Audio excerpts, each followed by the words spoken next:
Hello YouTube, I am Pinstar, and this is Tropico 5 Strategy and Tactics Quick Tip number 3. So in our last video I had mentioned we were going to go over a World War era housing block, but in lieu of that, I'm still going to be doing that. I'm going to be covering a refinement to sort of the original farming and ranch setup that I had introduced in my first tips video. So let's get right into it.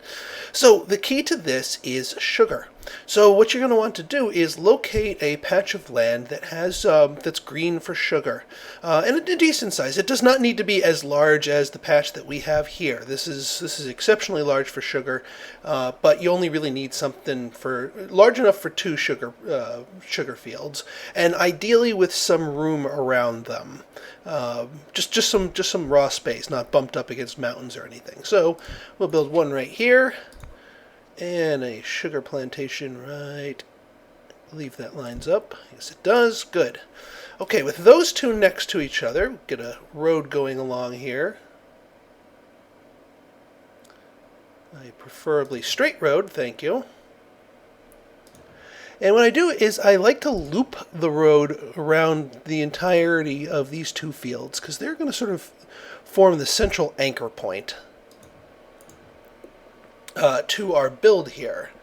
So, pardon. Oh, am I space forward? I am a space forward. All right. Well, ideally, you want. Now, you know what? Hang on. It's going to bother me.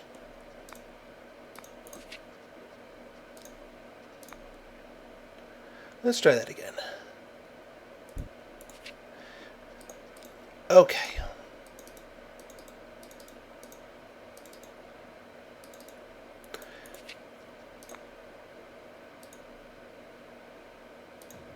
There, get that one, get that one. Alright, never mind that part. Or you just want to hook that up, but I'm not going to fight with the roads here. Alright, so in front of these two, we're going to want our cattle ranch. Now, it's actually preferable that you find the space that is greener for cattle, so I'm actually going to place the cattle ranch back here. It'll still be good enough to provide the bonuses that we want it to, but it'll have better effectiveness for itself. And that's actually going to be important, is how effective that cattle ranch is. Okay, so having built these two, let me hook it up so our people can start actually building them.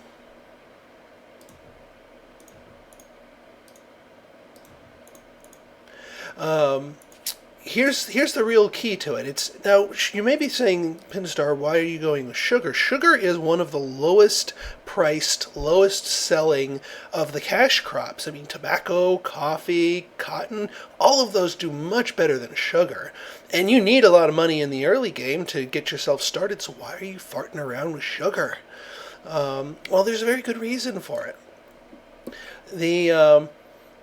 What you want to do is, the sugar is actually not the star of the show, at least not at the moment. It's all there for complementary buffs. And I'll show that to you once I advance time here a little bit. So in addition to the sugar plantations here, what you want to do is find what is good for some of the other cash crops. Ideally, cotton. I still stand behind my cotton tip, that cotton is the best cash crop of the colonial era. And I think we're going to be able to get ourselves a nice cotton field right down here. Might not necessarily get the cow buff, but it'll get the sugar buffs.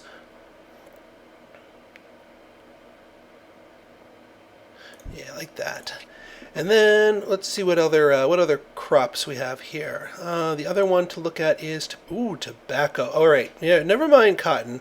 We're in this particular setup, and your mileage is going to vary in terms of what ends up being effective for you. So in this case, our environment here is really conducive to tobacco. So never mind this cotton one here. Today we're going to be going with tobacco. And we're going to get a second one right here. And what you want to do is you want to build it so that it's hugging this cow pasture, this cow ranch. Okay, I'm going to pause here, and I'll be right back once all of these are built. And we're back. Okay, so we've got most of our stuff built here. This one should be finished momentarily. And I have also went ahead and researched the sickle and the ranch upgrades, both of which are key to making this whole block work. So we have our cattle ranch here. And the first step is here to upgrade it with the manure fertilizer. Now, the effectiveness is increased by 10 based on effectiveness. Now, it's this based on effectiveness part that actually is key to this whole build. See, what we want to do is we want to maximize the environmentalist ain't going to do much for us. Maximize the benefit of this particular cattle ranch. So we're going to go ahead and max out their budget to maximize their total effectiveness. So 129. Now we look over here to our plantation, and now they are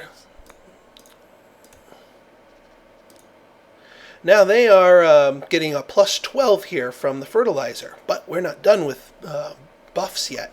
So, having researched the sickle, with the whole reason why I wanted to center here on these sugar plantations is because of these fiber fertilization, which again, like the cows, increases the increases their effectiveness based on their own effectiveness to other plantations in the area. So we're going to buy that one for that one, and we're going to buy one for its neighbor. Now here's the nice thing. The two sugar plantations buff each other. So we're getting plus 14 from that one by itself, and this one is probably getting plus 14 or plus 11. They're short a few workers. We can increase that by maximizing the budget on these two to further increase their effectiveness. And between these two, they are going to be giving the maximum plus 30 buff to every other plantation in the area. Like, say this tobacco plantation, which is now getting, as soon as a few more workers show up, it'll be getting plus 30 from the fiber, and then plus something in the teens from the cattle ranch. You combine that with a maximum budget here. Now, tobacco, I usually like cotton over tobacco because the cotton one doesn't degrade the soil over time. So it's up to you if you want to get the extensive fertilization or not, if you want to play this area for the long or the short term. Well, here, let's just do one with each here. We've got, 316 effectiveness in the early game from this tobacco farm. That's absolutely insane. This thing is going to be outputting a ridiculous amount of crops, and you're going to be getting insane amounts of production out of this whole base. Now, here's the World War transition. When you transition to World War era, this setup becomes very effective because without needing to worry about researching or building a power plant, you can, off of these two sugar plants, build a very successful, very profitable rum factory. Two sugar plantations, both being buffed by a cattle ranch and each other, will give you more than enough raw material to keep one rum factory going. And if you buy the rum factory upgrade that reduces raw material resource consumed by 25%, you can conceivably keep two of them going off of these two. That's a lot of rum. That's a lot of money.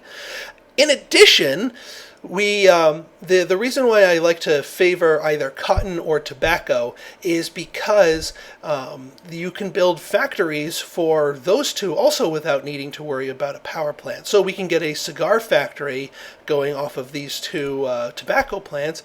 Had we had good land for cotton, we'd get two cotton fields and find some place to get some wool ranches, or just import the wool and get ourselves a textile mill. So there's two very solid, very profitable industries that can be gained off of that. Now, this block has even more benefits.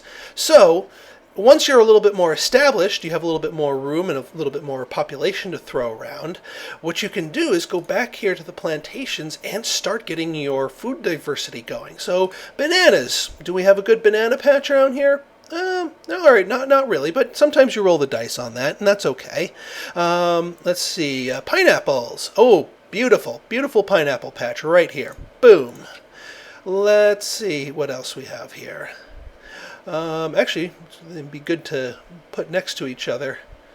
That way we can do the cross-pollination buff to each other. So lots of pineapples there. And yeah, unfortunately, there's not a good place for bananas, or rather, the place that's good for bananas is not being occupied. And heck, you could throw down some corn, like so.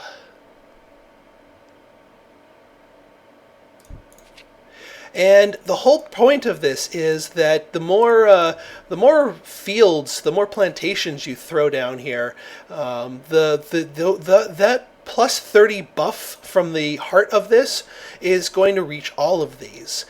And if you wanted to, you could, if the land was good for it, you could put another cattle ranch on the opposite side to provide the buffs.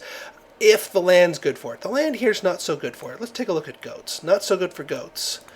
Okay, so we're not going to really be able to double ranch it. It's very situational on how you can build this, but at the very least, you can get a couple of plantations facing this backside. Let's see what else is good here. No, not so good for cocoa. Ooh, coffee. There we go. Tons of coffee. Everyone likes coffee. So, coffee ranch, or coffee plantation.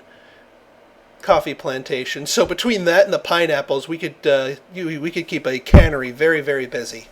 And again, it's all very effective. Now, one other tip that I have for this is all of these farms are going to be producing a ridiculous amount of product.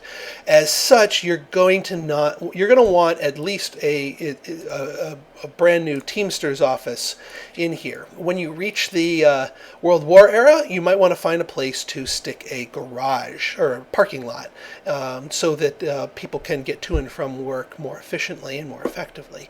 And this right here by itself will give you tons of money in the colonial era, and when you migrate to the World War era, you have tons of raw materials that you can start making factories out of, and that will carry you through quite a lot of the rest of the game. And this whole thing can be duplicated anywhere you have a good patch of sugar growing land with some space around it. You can make another node like this. Also, in the late game, if you find your heart of sugar and some good plantations for cocoa, you've got a self-contained raw material producer for the candy factory. So yeah, it's very effective, very profitable. If you check out my uploaded stream of that, you can see this in action, and you can see just how much money I get up to in the colonial era as being profited from this. I think I get up to like 67K at one point, which is nuts for the colonial era. So, if you like this video and you want to see more like it, go ahead and hit that subscribe button. Leave me a like and leave me a comment. Good, bad, or indifferent.